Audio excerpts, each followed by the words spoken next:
My deduction chart is incomplete, Holmes. We are missing an important detail. Let's return to the clinic and ask if our friend might lend us his morgue for 2 hours. What are you going to do? I'm torn between a nap and a picnic. Oh, I've had enough, Holmes. The next step of our investigation, Watson, leads us inevitably to a post-mortem. As you're well aware, in the instance where a body's vital organs no longer function, every minute is vital.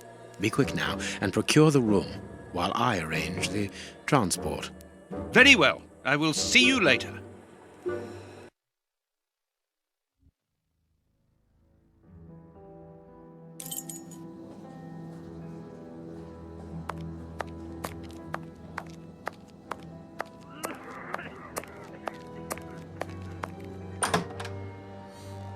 Ah, Grant, you are still here.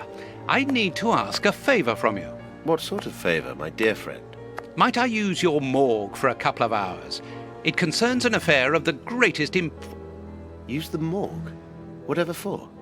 Letting you poke your nose in everywhere is one thing, but closing my eyes to I don't know what unsavory practices. No, it's nothing like that. No, it isn't possible, sorry. Grant, listen to me. Don't insist. Where do you think you are? Perhaps because you come from the rich area, you think you are entitled to do whatever you like. But here in Whitechapel, it's the real world, you understand? The real world, where we have to take risks. Do you even know what that means? And this shabby health centre where I've been stagnating for years, it's a public establishment under my authority, for whatever that's worth. I'm responsible for it. Responsible, do you understand? Of course I understand, Grant. Good. I understand, first and foremost, that you are a coward. What? A coward, I said, sitting on your backside behind a desk for years, complaining about your fate without even trying to change a single thing about it. I won't allow you. And you dare to talk to me about risks? I, who was wounded in Afghanistan while in Her Majesty's service, and who, for a great many years, has taken part in some of the most dangerous criminal investigations the country has ever known. But as for being responsible, as you call it, it begins with doing your job properly, particularly when one is a doctor and caring for the poorest people within our society. The real life? Ha ha! Don't make me laugh. I am a doctor too, Grant, don't forget. And I'm ashamed of my profession when I see the state of this centre. It's not my...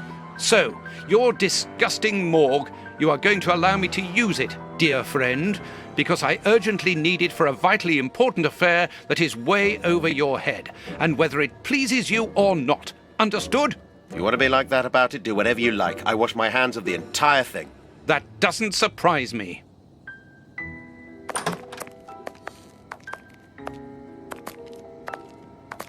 This is a dismal place. Have you ever carried out a post-mortem, Holmes? It requires a great deal of precision. Don't worry, I learn quickly. Hand me a bone saw.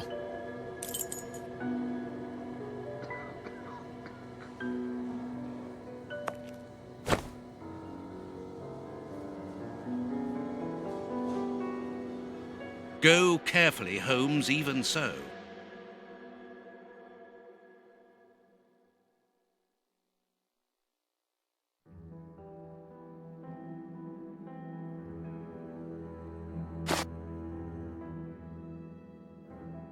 I must clean the body first. I must mark the places to cut.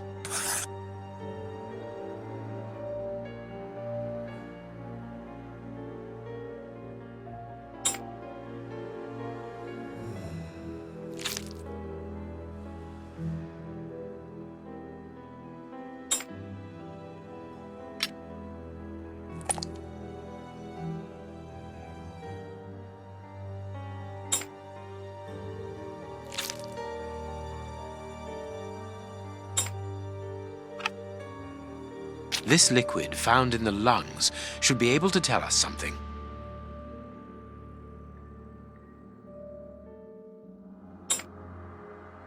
My notches are ready.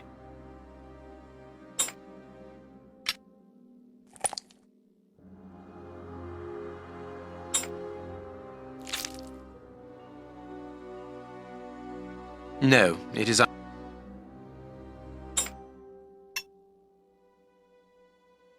ball of paper, swallowed recently.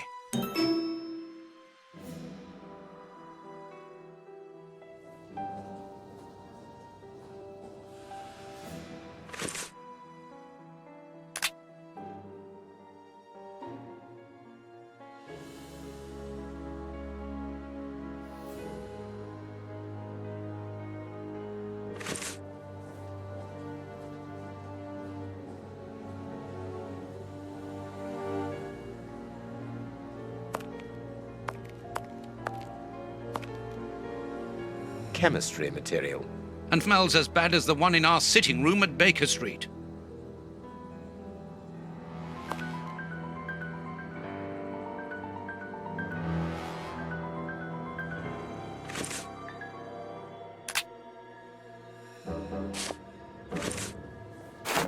This liquid found in the lungs should be able to tell us something.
Poison, and apparently very virulent.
That was a most instructive post-mortem.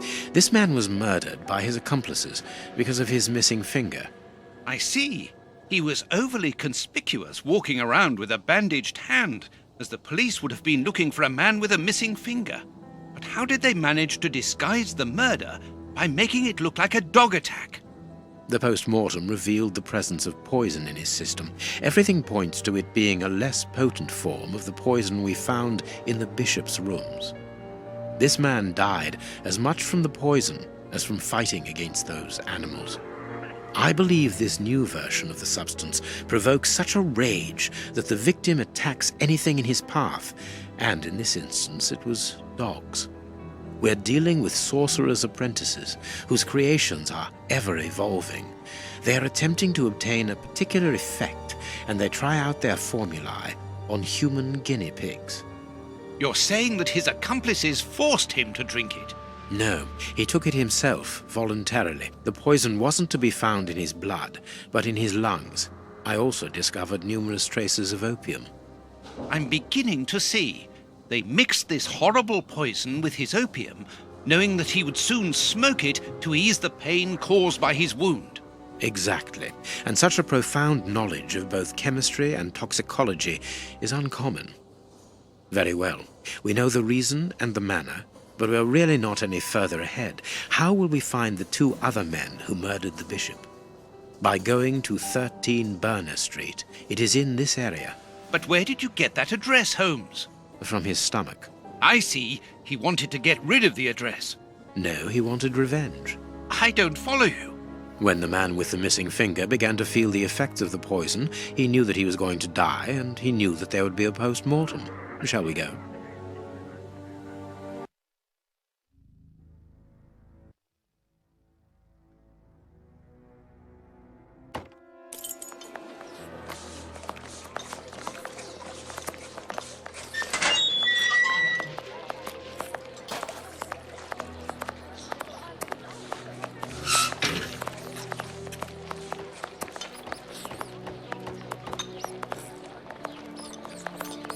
Burner Street.